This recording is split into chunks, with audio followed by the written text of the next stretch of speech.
thank you so much for that. Now we're going to talk about the actual process of, finding your property. So when I actually am introduced to clients, I meet clients very simple ways. Most of my clients come from referrals. So we meet people on the street and at different events too. My first thought process actually is to tell me what you like. Tell me what you're looking for. Tell me what your lifestyle is. Because besides being a real estate agent, I like to call myself a lifestyle curator, which means that whatever real estate property that you're looking for, I like to create it around your lifestyle. So if you like to work out, if you need to be near a park, I need to know all of those different things so that with that information, I can steer you towards different neighborhoods, especially if you're not very well versed with neighborhoods and stuff like that, that would work for you in that aspect. Obviously, once you get a pre-approval, I'll know budget, I'll know what you comfortably can afford in a mortgage, but that doesn't mean you necessarily want to go all the way to that price. So work with you in whatever price point.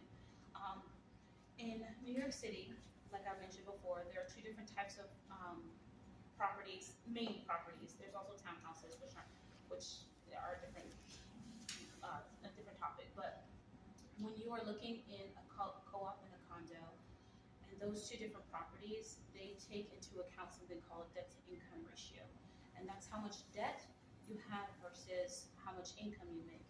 And even though a bank like Wells Fargo may approve you for a certain amount, a condo or a co-op might not approve you for with that same debt to income ratio. So those are all things that I gather and I get information for you on. Make sure I'm educated on what your specific needs are. And then once I have all of that information, we get to the fun part, which is actually then going out and looking for your property. So here at Compass, we actually have something called a collection, which actually is very unique to Compass. Besides being a real estate company, Compass also prides themselves on being a tech company. So we have a lot of different tools and different back-end tools that we use to collaborate with our clients and to get clients. Like even how I had you guys sign in our house sheet, like a lot of companies don't have that, and that integrates directly to my CRM. So now you guys have put your information in, even though I've already had emails from some of you. But now that's in my email, so I can just send you a quick, hey, thank you for coming. It's already in my CRM. So I say all that to say that with our collections, it's a way for us to be able to collaborate on this home search process together.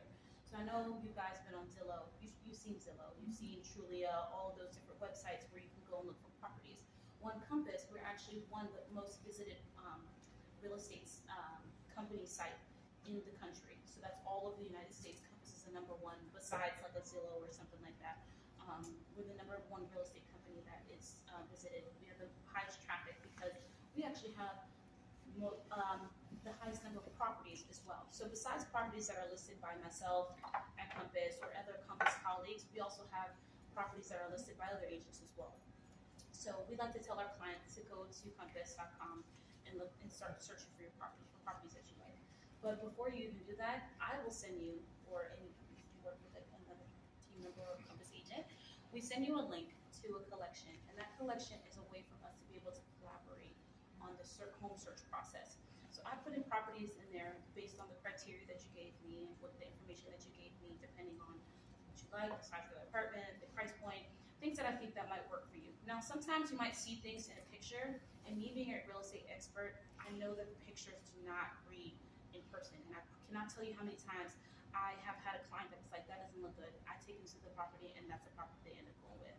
Just because there's certain things that in those questions that I ask you, I find out what's most important to you, and I'll use that information because things look different online than they actually look in person. So I'll use that information and those specs to actually find properties, not just properties that look pretty to you online.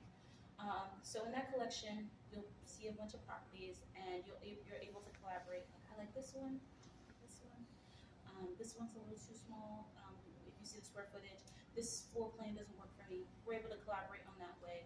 And once we put a list together, I work with your time, or Kiana will work with your time and say, hey, this time works for you, let's go and see properties.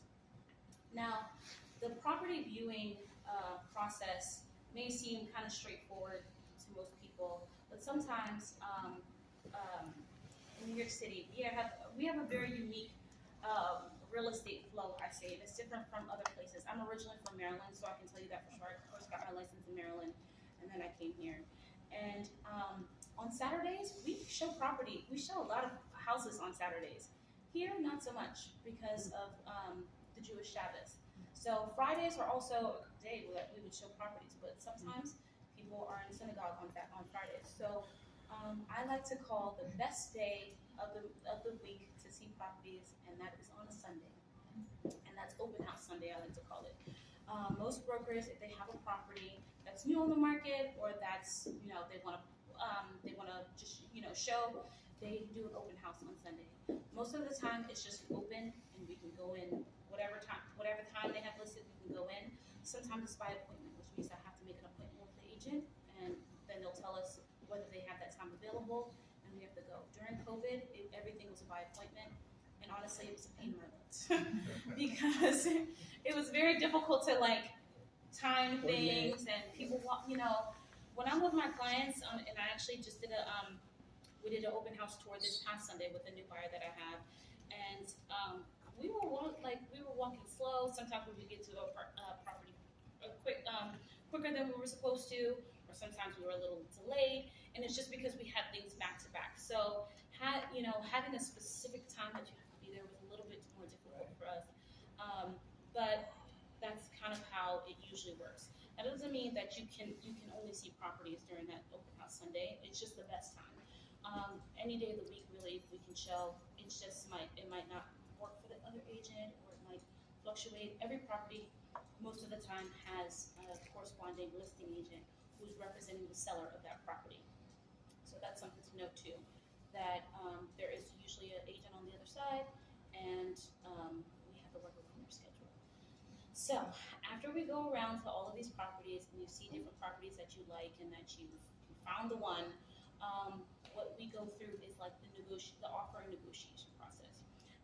I will pull comps, and comps are comparables, which are properties that are very similar or as similar to that property as possible. And most of the time, those are right in the same building. When I do comps for co-ops or condos, it's usually the same apartment on a different floor. Hopefully, that has sold within the last year. I like to use year, maybe 2 years. 2 years is kind of difficult right now because this market, this season, is very different from a year and 2 years ago. We are not in the same market, so it's very, very different. But I like to pull comps, and I like to give you an idea of what things have sold for in that particular building, and even other buildings that are very similar. Like there are co-ops, I can say specifically in the Upper East Side, that you can go on. They're like 5 streets. They're 5 streets away from each other, but I pull them as comps because they're very similar. They have the same doorman. They have the same kind of doorman. They have the pool. They have the gym. They usually are on the same price point. They have the same maintenance, condo fees, taxes, whatever. They have very similar. So those kind of things I would send to you to compare to the one that you're interested in. And based off of that, then we go into price. Obviously, sometimes, buyers, and my job is to actually get you the property that you want for the best price that we can get it at. And sometimes, my buyers, especially first-time home buyers who aren't as educated, will try to lowball an offer or put in an offer less than what they think the apartment should be going for. And I promise you, the comps that I'm giving you, and the sellers that are out there, they probably will not take your offer. Robbie's going right now through negotiations with some offers that he has on the table, and he can tell you that these sellers are not. But he has a property for $850. The buyers tried to put in an offer for $805, and the seller was like $840. They didn't come. There was no meeting in the middle. He said, "I'm coming $10,000 down." And you could take that or leave it. So I mean, they tried. So that's real life. So when we tell you and that's because sometimes, hopefully, the seller has an agent who educates them on the comps too, and they know that the apartment next door that was not in as good shape sold for 8, 10,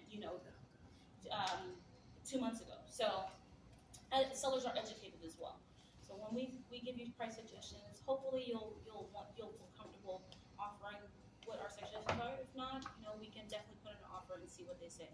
So once we go through the negotiation process, hopefully the negotiations don't take too long. I'm usually able to negotiate something out within a day or two. It doesn't take that process not too long before we get an accepted offer. Now, one thing about the most recent years, and I can tell you this even being on the listing side and the buy side, is that when a buyer gets an accepted offer, they feel like that's some kind of like security in them getting the property. And honestly, before it used to mean something. Now, not so much. Sellers will, one, encourage me if I'm a seller, if I'm a seller's agent, to keep showing even after we have an accepted offer. Now, if I keep showing, and even though I tell them I have an offer, and someone puts in an offer, I'm obligated because I have a fiduciary responsibility, which means I have a interest in my client. I have to present that offer. And the seller in that case can take it, or he can honor the property that he has. The buyer that he has then. Most of the time, sellers will be, well, I can't say most of the time. I'm saying it's 50-50. I can say that confidently, that's 50-50. Some sellers would say, hey, you know what, we already have this buyer. They seem pretty strong. We're going to move forward with them. Some sellers will say, actually, this is a little, let's see if we can get them up to our number. This is actually a little bit more than what our buyer is going to do. Let's see if we can get them up and we'll go with them, especially if it's an all cash. And in New York City, we have a lot of all cash people. A lot of the deals that I'm going through all cash deal right now with the seller, and I'm on the seller side. The buyer's paying all cash, and a lot of people, unfortunately, cash is king. So if somebody presents themselves with cash versus someone who has a mortgage, and I'm a seller and I want to close quickly because I want to move to Florida or I want to move into that bigger penthouse down the road, I'm going to take the cash. Yeah. So I say that to say that just because you have an accepted offer doesn't necessarily mean that that's your property. When it's your property, we go into contract. And in New York City, contracts, that contract negotiation is done by an attorney because we are an attorney state. We are also very unique in that way. I think there's only two other attorney states, two other ones that require attorneys. Yeah. I think there are more, actually. Are there more than that? More than two, yes. That require? I think there's some that suggest them, but I don't know that they're required. I know that in Maryland, for sure, I wrote contracts, so I know that that wasn't. Right. And I think in New Jersey. 100% Jersey. Yeah, I think in New Jersey, for sure. And in, but in Connecticut, no, they write contracts. Right. Yeah. But there's another, I'm trying to think of, I'm from Michigan, no way. Yeah. No. Nobody's, no. Easiest closing, Yeah. So New York City is very unique. It is one of the unique states in that way where we require an attorney to, and that's because our contracts are very complicated. Co-ops are very, especially because that's the most of what we sell here in New York City. Co-ops are very interesting in the different things that you have to go through to be able to get in them. You have to look at something called an offering plan, which is it's a lot of different things. I'm not going to go into that great of detail. If you are interested, of course, I can go elaborate on that, but it would just be very boring to me to go into that. And from a financial perspective too, it's also, I think it's intriguing. Yeah, it is. But again, I wouldn't, No, it is. It's very intriguing financially. Yeah, I think it's so interesting. Financial wise, it definitely is. It's like I think we're the only city where you can actually finance co-ops. Yeah. No. In DC they can. DC, you're right. DC, absolutely. So it's here in DC, and I was also licensed in DC, so that's how I know. DC, they also have just 4 co-op buildings though. It's not like 70% of the real estate in New York City, 70% of the deals that go through are co-ops, and then the other 30% are condos, and then I accept houses. Are they making any more co-ops? No. Well, they did. 100 Barrow, which is right here in the West Village, is a co-op, but that's only because the land that it's on, I think, is a land lease from the city. Okay. And it has to be a co-op, but it's operating as a condo. And okay. That might not make any sense to you guys if you're not familiar with it, but basically, all of the new development, anything that you see that's brand new up from the ground is a condo. We don't do the cooperative structure anymore, and that's because. I wanted to know if you could dive into the incentives of new development, because some people think they don't have any type of incentives. Oh yeah. I'll touch on that. I'll touch on that in a little bit. Yeah. A lot of people think when you see a property that's new, it's never most of the time. I can't say never because I just told you 100 borrow, but that's a very rare case. Yeah. Most of the properties that you will see are condos. We don't do the co-op configuration anymore, and co-ops are actually created to help people. New York City used to be a renter. I mean, it's a renter city now, but it used to be all renters. So most people did not own their property, and they created co-ops for a way for people to be able to buy into the buildings that they lived in. So they 80s? Yeah, about Late late 80s? 70s. Late 70s. Late Late 70s, early 70s. 80s, yeah. Late 70s is when the co-op structure, and I know that for sure because I just sold something that turned co-op in the late 70s. Okay. In Riverdale. Wow. But late 70s, they kind of created this concept where they wanted people to be able to actually own their properties, and they created the co-op concept. I will let Kiana elaborate on that a little bit so that you guys can know the difference between a condo and a co-op, and then obviously like a townhouse or a multifamily if you're interested in that as well. So after the negotiation process, I talked about that. We went back and forth. New York City is an attorney state, so the negotiations for your contract are actually done by a New York City attorney. And I always, I refer my buyers, my sellers, an attorney. I have two in particular that I work with, but obviously you're free to work with any attorney that you would like, as long as they're a New York City real estate attorney. And I say that with all of the love in my heart, but with also all of the stress that I've had to go through with attorneys that were not real estate attorneys in New York City.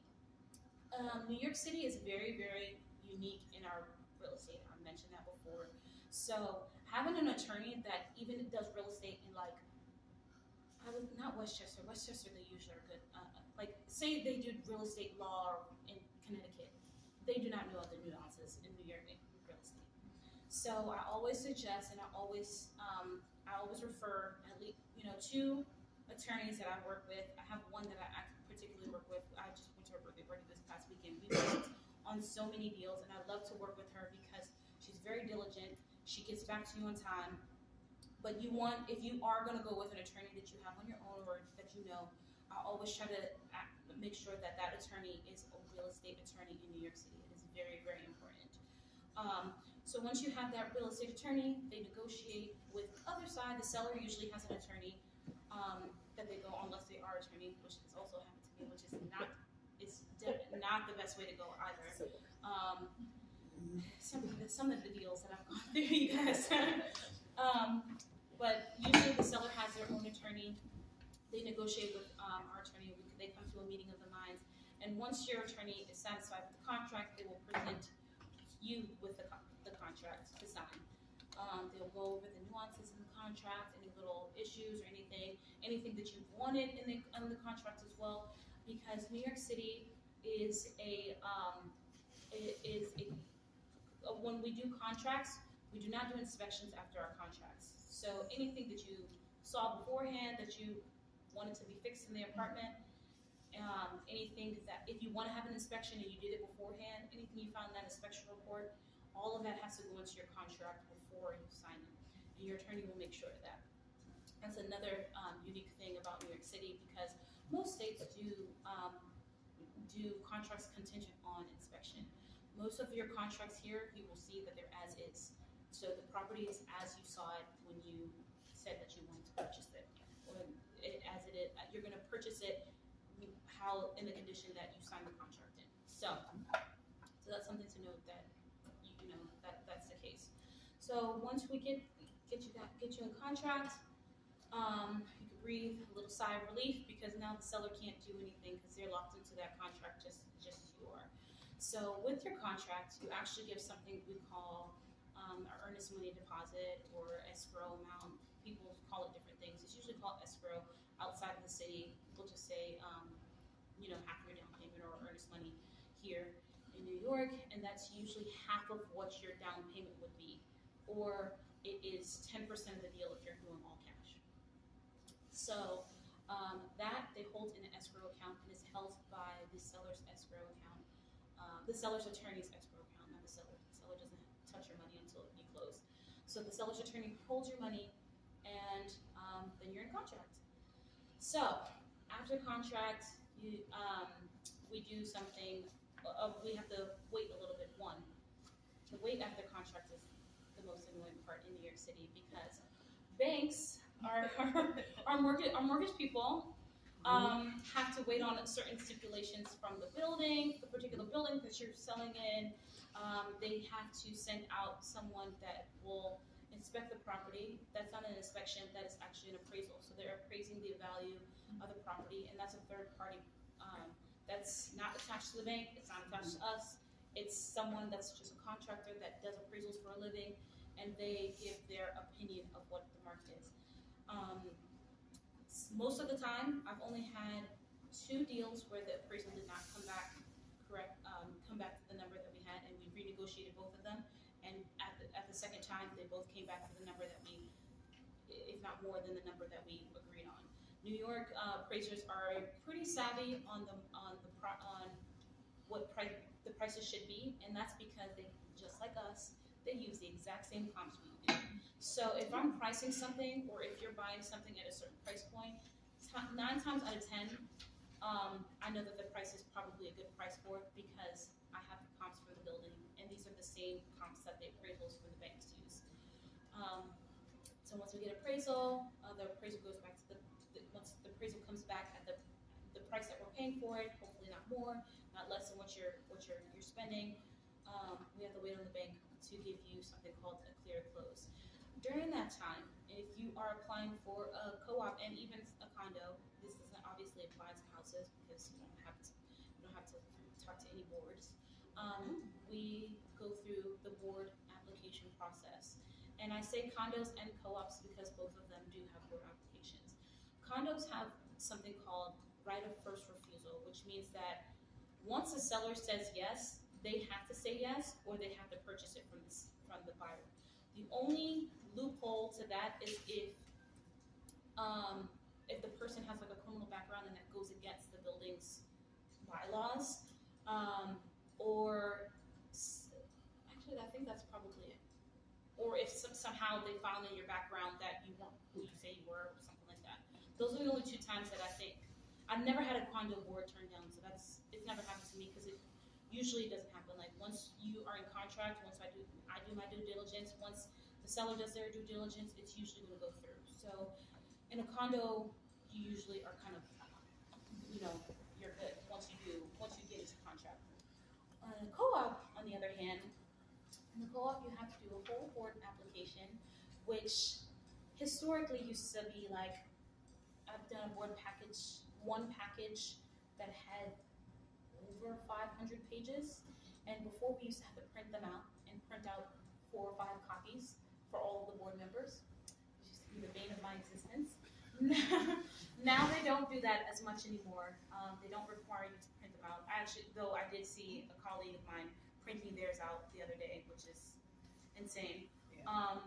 But you are required to have a board package, and the board package is usually entails like an application. It also goes through lead paint because a lot of these buildings are, might have lead in them. It also goes through like your financial strength, like your bank accounts. All of these things will be audited, and I say audited, and I use that word because that's what I feel like it is.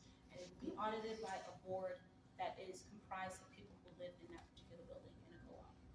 So I work with my clients to put that board package together as quickly as possible. Usually it only takes 2 weeks.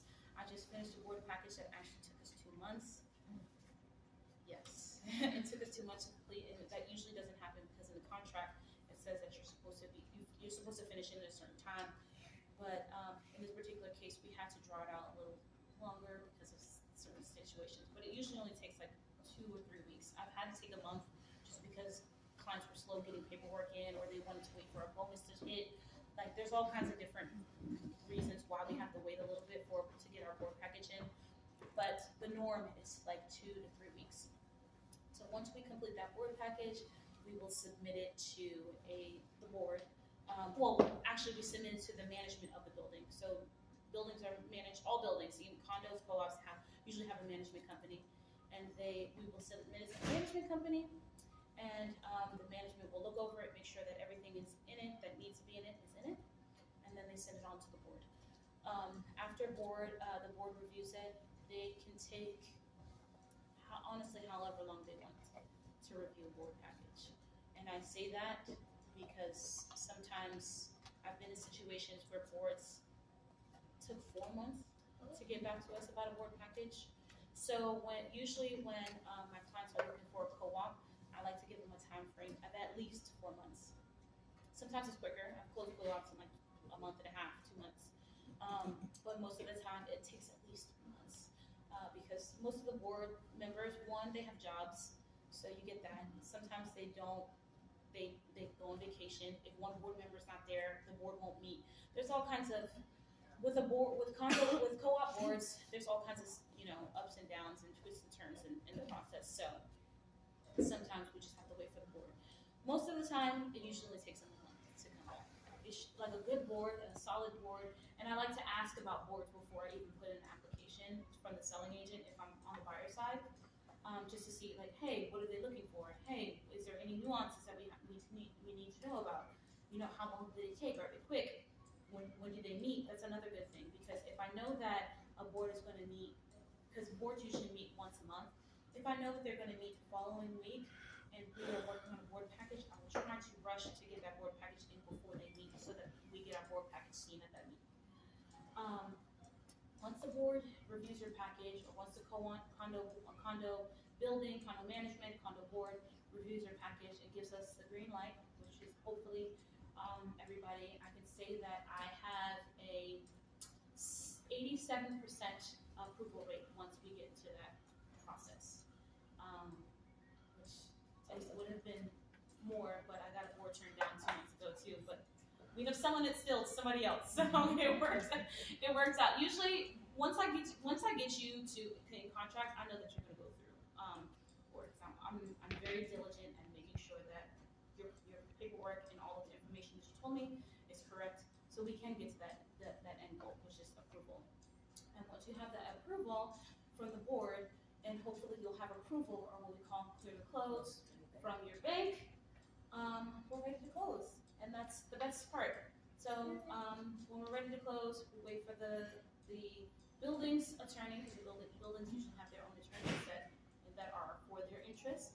We wait for the seller's attorney and for the buyer's attorney, their attorney, to have a date that works for all three of them. Most of the time, it takes like a week or two. Sometimes these attorneys really try to drag it out. I just had one at a closing on Thursday. It took us a month to get a closing date because the building's attorney was not. Oh, that date didn't work. Oh, that doesn't. Too many lawyers. Yeah, it's too many attorneys, too many egos in one room. Yeah. So sometimes, but usually it only takes a week or two after you get clear to close and a board approval to be able to get to the closing table. Let me back up just a little bit because I forgot one crucial part of the process. Before you get a board to approve, you meet with the board. Most of the time in your co-ops, you will meet with the co-op board. Nowadays they do it mostly on Zoom, but before, and I've seen people, and even nowadays they'll meet you in person too. But most of the time they will do a Zoom interview with you, and they just like to meet you. Once you get a board interview, you are 90% going to get approved by the board, unless you say something egregious, unless you say something crazy. And before you do that board interview, I always prep every single buyer, so you will not go into that board interview and say something crazy or egregious, because you will have heard from Trisha to tell you not to curse when you're trying to wear a cute outfit when you're going for a board. So once you do that board interview, you're as good as in, and you get approved, and then we get to close. So that's kind of the full process. Obviously, like I mentioned before, there are little nuances in there that once you work with a real estate professional, you would get a little bit more information on, a little bit more elaboration on. But I'm going to start rambling now because I can talk all night. That's my husband. He will tell you I'm a talker. So don't ask. And I'm gonna kick it over to Kiana, who's just gonna give you a little bit of differences between. I've talked a lot about condos. I've talked a lot about co-ops. So I just want to give you a little bit and the differences. One on the financial aspect of both of them, like the buy-in, the down payments and stuff like that, and also just the differences on approval and what they need structure-wise, like entity-wise. She's gonna talk to you about that. Hi. Awesome, Sharon. I'm not sure if you guys want to grab any drinks before I start. Do you want to run to the restroom? I need a character. All right, great. So I'm Kiana. As you know, I'm part of the J team. I've been in the industry since 2017. I do both rental sales. I'm born and raised in the Bronx. First generation born here. My family is Jamaican. And so I've been in New York, clearly coming from the Bronx. I went to Syracuse University, and I did Valparaiso Law School for 1 year. And I had to come back to New York because I needed culture. So just to give you a little tidbit about me. So when it comes to condos and co-ops, also as you know, houses, well, it's different. In some boroughs, they say townhouses. I'm from the Bronx. We don't really have townhouses. They're just considered single family, multiple families, and everything of that nature. So with co-ops and condos, they're a bit different. As Trisha stated, in New York, there's more co-ops than condos. They're more prevalent because co-ops are cheaper. Condos are more expensive. With co-ops, you own through shares, so you don't have full ownership of the home. More so with condos, it's real property. So because there's a lot of frequency of co-ops in New York City, it's cheaper. Much cheaper than a condo. Could probably run you about, if you're looking at a 1 or 2 bed, about $100,000 difference. But the benefit of it is that a co-op, as of now with the COVID, and Karen, you can speak to that with Wells Fargo, with the leniency of co-ops, they've been very strict. Like you can sublet. Some places no. There are some buildings you cannot sublet, and there's some that you live for like 2 years, you get sublet for 3, and then you have to come back and reside. You have to physically. You can't just have a cousin. You have to come and reside for 3 years and then go back out. Some of them it's only like a 5-year span. So say you live there for like 2, you rent it for 2, live there, and then go back for like you reach your max. That's it. Ever since the pandemic, they've been more lenient. Yes, they have been a little more lenient for sure. Okay, do you know what buildings in particular? I do not. Unfortunately, no. That's fine.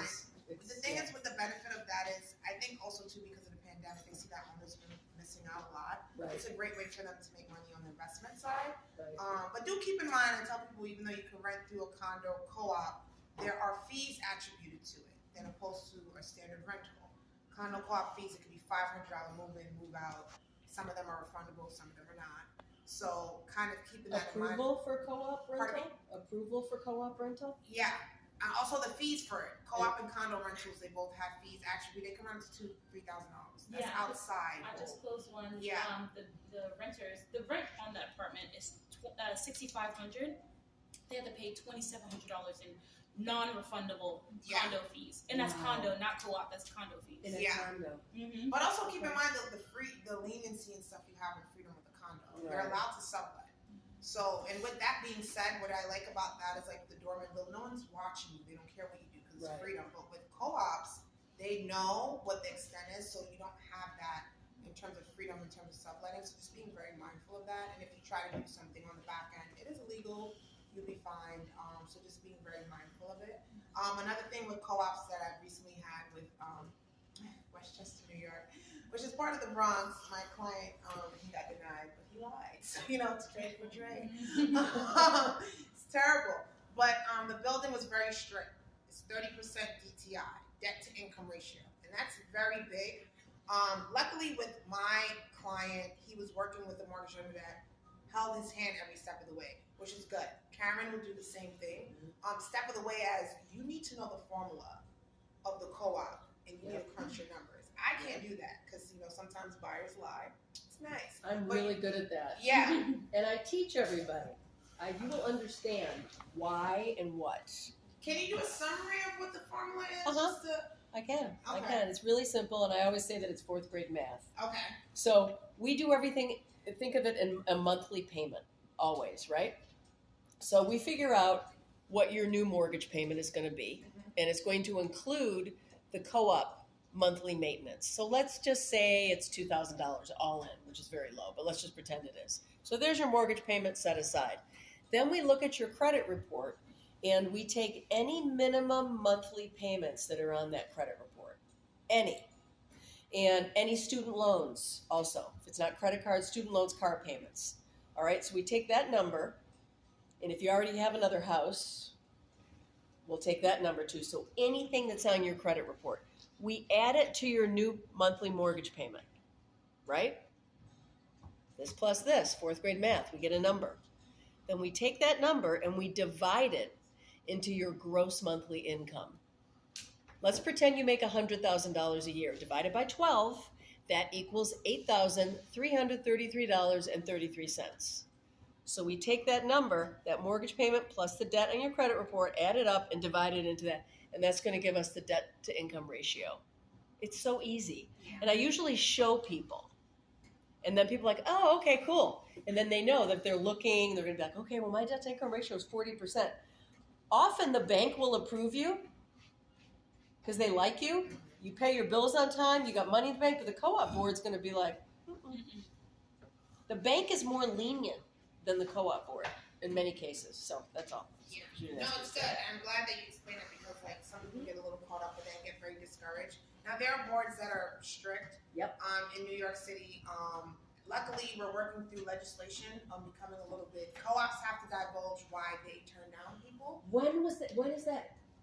That's amazing. We at 2023 right now, Yeah. so The bill was just introduced, I think, earlier this month. So. yeah. I'm so glad. Because I saw that on the Real Deal. So like they're working on it. They're supposed to give a reason. My client who was turned down by the board, they gave a letter and they stated the reason. I mean, I already knew he lied, but I just want to see what they say. You know what I'm saying? I never know what's gonna happen. Yeah. But they're supposed to be giving a reason, hopefully, ideally by the end of the year. But they are, but I don't tell them, don't let that deter you from the board and what they're like. That's why you have brokers. We are able to work with you and get you to the finish line. I'm all about this with clients. The same concept lawyers have. Tell me everything. Whether it's legal or not, just tell me. Because I can't help you if you don't tell me. If you don't tell me, you leave things out, it gets to the board, it's too late. You have more than one person who's looking at your application. And some of these people have history, they understand things, so they're gonna look at it like it's a little concerning. And that's what happened with my buyer, who was actually a college friend, so that friendship has ended. But it's okay, life goes on. But it's the problem is, it's the fact that the time that you put in, because we did several showings, we were out of upstate New York, and Trisha talked about this a bit with the showings in New York City. Just to be clear, Manhattan, it's a great consistency with access. But if you're in the Bronx or certain parts of Brooklyn, we do lock boxes where your broker has to get the code and figure the seller's broker's not there. So then you question, what are they getting paid for? You know, it becomes that type of thing. But it's just, you have to gain access. I had a whole day full of showings in Yonkers, New York. And as you know, if you're familiar with Yonkers, houses are spread out, so it requires a car. We were literally intentional on time. It went from a broker couldn't provide lockbox access, and he finally made it onto the scene. And then we had to go to another place, and it became a whole domino effect. And the problem is the broker gets blamed for everything. We get blamed from other brokers, we get blamed from you.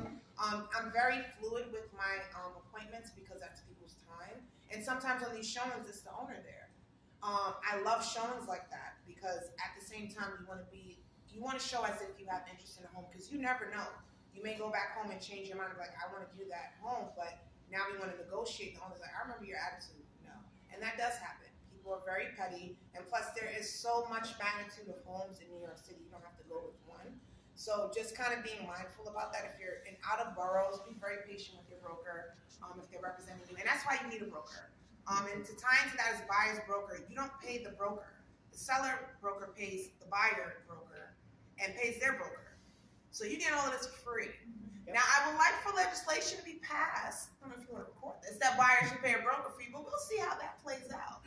No, because I feel as if I've always said this, if the buyers don't pay it, so everything we do is for free.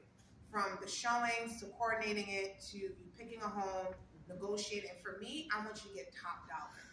I want you to get as much money as you can with the home. Like, so with co-ops, they have maintenance, which is HOA and taxes included. Condos are more common charges, so it's the actual amount of HOA per month and separate taxes. The benefit of with condos, some of them have tax abatements. So it can rent for 10 years, which your taxes relatively zero for 10 years or be really low. So you as an owner know, hey, if there's a tax amendment that's running in 10 years, I could probably sell this at the 8-year mark and still make a profit. So just being cognizant of that. Co-ops don't have that.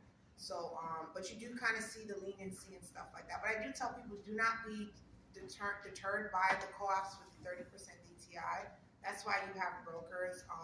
And sometimes some of the sellers brokers don't know their management. They don't even know certain things. I had to pull my client out of a deal right before signing a contract because we was lied to about assessments. So you have maintenance, which could be co-op or it could be common charges pertaining to a condo. When a building, I tell people this, the prettier the building is, it has assessments. The grass is green, it has assessments. We ain't talking about no turf, we're talking about real grass. If everything looks good, there's assessments on it. So it could be, if you're running about 900, under 1,000 for maintenance, keeping in mind assessments can run you about 200 a month or like 200-300 extra. So I had a deal, the broker was supposed to let me know her due diligence, the assessments before we submitted an offer. Can't submit an offer if I don't know how much you're working with. She lied up until the contract was signed and just lied about everything and said that she was not made aware of an assessments, which we know as brokers, she was lying because she had 3 contracts before me. So there's no way you can get 3 contracts approved or move forward without their knowing of an assessment. It's okay, I'll take care of her in an email. You know, I just had to put the lawyers and stuff. But we had to pull out of that right before I had my client sign, which would have been a waste of my client's money because that was right before the deposit was put in. If we had pulled out, that would have been lost to my client. And I say that to say it's important for you to work with brokers as buyers. Please do not go out and try to do it on your own. Try to cut corners and negotiate. We know the business, we know the ins and the outs. And I'm very big on energy. If a deal does not feel good, if I run it through Trisha and she's like, no, I'm not moving forward on it. It's not about a dollar amount. It's not about me getting a check. I still close the deal regardless of the fact. It's about integrity, and that's what our team is based on. So I always tell people, no matter the price point, whatever borrower you want to work with, please work with a broker, especially when you're a buyer, because you're not paying. So it's all free. It's great information. And if at some point you feel there's a disconnect with your broker, just tell them and work with someone else if need be, or just kind of see where their head is at on everything. Did I cover? Yeah, I mean, if you want to just chat anything about like how the condo co-op differs from like townhouses or houses. Oh yes. Just because the topic. Yeah, it's not the same. So with the I speak more about it because I never really did those ones, but those are completely different because it doesn't. Well, first and foremost, there's no board. So that's a benefit if you were to do, a townhouse, I view townhouses because they're like Harlem or Brooklyn. From the Bronx, we don't have that. So the single families and stuff, at least there's no board. So you don't have several people reviewing it. It's more so inspection, and they referred on the appraisal, which is more bigger in that context than a condo co-op, because an appraisal, they'll come, they walk through, they look through stuff, but a house, they're really going through it because it's a house. I don't know if you want to speak more on that. I think that's kind of like the main thing, obviously. And you close quicker, right? You close quicker, Yes. There's no maintenance. There might be an HOA if you are like in Westchester, but we don't really have HOAs here if you're buying a townhouse or buying a townhouse. And then the taxes that you'll usually see, if you see the taxes in the listing, it's usually for the year. So a lot of the times people see taxes and it's like $6,000, and people are like $6,000, and that's a year's taxes. So that's just kind of like the nuances to pay attention to. And mortgage side is a lot easier to buy in. I heard somebody mention something 3.5% down. You can usually do that on houses. I have had a client who did 5%, not 3.5%. She just wanted to go that low, but she did 5% on a multifamily, a 2-family in Flatbush. I knew it was Brooklyn. Yeah, she did a 2-family in Flatbush, and she lived in one of the units, so it was Rent out the other one. you rent out the other one, and she was paying almost all of her mortgage. And with that being said, I don't know if you want to speak to it. Some of the mortgage companies, they have incentives for owners who want to be part owners. Well, they live in one compartment of the home, but the other is an investment part for 2 families and 3 families. I don't know. Are the rates different for people like that? Like, what is They are, and there's multiple components that go into determining what the rate is. Credit score is one of them, the amount of money that you put down. But it's great to be able to buy a multi-unit so that you can have a passive income. Like your customer who the rent she's collecting every month pays for the whole mortgage. So you're basically there for it's a marvelous opportunity for anybody, and there is a way to get into a house like that with less than your typical 20% down. That's the sort of industry norm or standard, if you will. But at Wells Fargo, we have a really great first-time homebuyer program whereby which you could get into a house, not a multifamily house, but a single-family house with 3% of the purchase price down.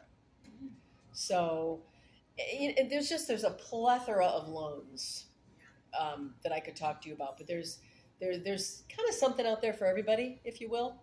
Yeah.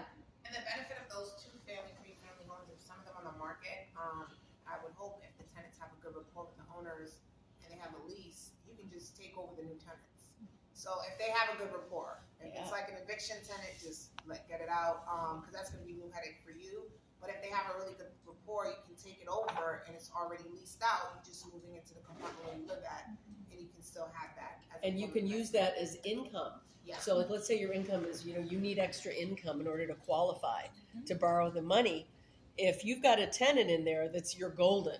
But typically, when the house gets appraised, the appraisal will indicate what fair market rental value is, and then we can also use that from the appraisal. I'm glad you said that because I was going to ask you that question. I was going to let you tell them. Mm-hmm. Yeah, so that's Which is actually very a cool. nice little trick. People don't really realize you can actually add the rental income on a multifamily to your income to qualify for something that might be a little bit more expensive. 75% of it. Every bank in America gives it a 25% vacancy haircut. I mean, But does it matter the violations on a home? forgive me? Does the violations on a home affect it in any way? It may. So if we pull title and there's a bunch of violations on the title, they may they may want that owner to correct them, bring everything up to date. Okay. Yes. Okay. It just depends on what they are. Yeah. That's good to know. Mm-hmm. Okay.